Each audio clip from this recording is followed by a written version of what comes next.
নমস্কার বন্ধুরা, আপনারা দেখছেন সিনে ইনসাইট। নতুন একটা ভিডিও নিয়ে আপনাদের সামনে আবার চলে এসেছি। শুধু তোমার জন্য ধারাবাহিকের আজকের পর্বে দেখবেন রাহি রাহুলকে বলে হুইল চেয়ার ছেড়ে উঠে দাঁড়াতে। এতে রাহুল রাজি হয় না। রাহি বলে তোমাকে এই স্টিকের উপর ভর করেই হেঁটে গাড়িতে উঠতে হবে। তারপর রাহি রাহুলের হাতে টেনিস খেলার র্যাকেট দিয়ে বলে তোমাকে এটা খেলতেই হবে। মানুষ চেষ্টা করলে পারে না এমন কোনো জিনিস কিন্তু নেই।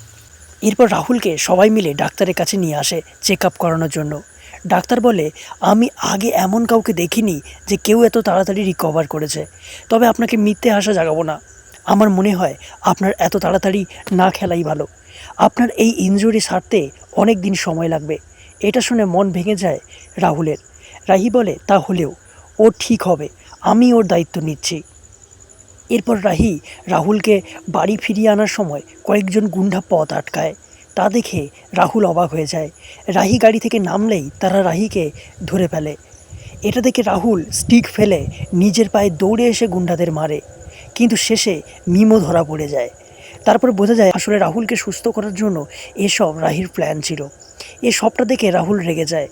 এরপর জিয়া সেখানে এসে রাহিকে অপমান করে, কিন্তু রাহি জিয়াকে বলে রাহুল আমার হাজব্যান্ড, তাই ওর দায়িত্ব আমার, এখানে বাইরের লোকের কনসার্ন আমি নেব না। তাহলে কি হতে চলেছে বন্ধুরা জানতে দেখুন শুধু তোমার জন্য। ভালো লাগলে আমার চ্যানেলকে সাবস্ক্রাইব করে পাশে থাকুন। ধন্যবাদ।